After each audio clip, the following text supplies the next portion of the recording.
है तो कौन सा पदार्थ का निर्माण हो रहा है, ये देखते हैं सबसे पहले। भाग लेने वाले पदार्थ, कौन सा पदार्थ भाग ले रहा है, यानी कि तिरवा के इस साइड पदार्थ भाग लेता है और तीर के उस साइड पदार्थ का निर्माण होता है।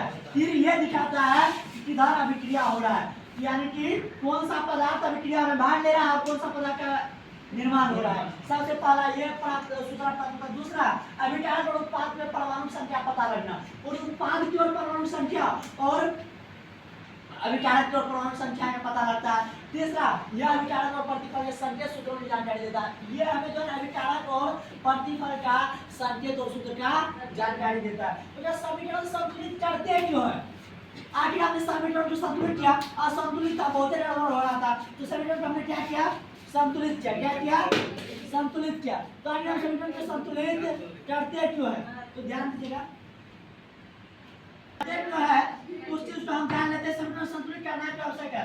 द्रव्यमान संरक्षण के सिद्धांत का पालन करने के लिए समीकरण को संतुलित किया जाता है।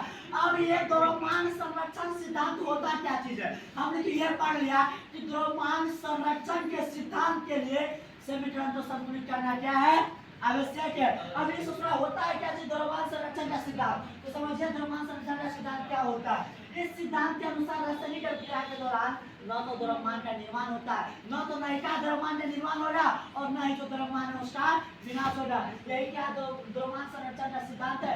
एक शैली समझ लीजिए, आप सभी समझ लीजिएगा, सुनिएगा।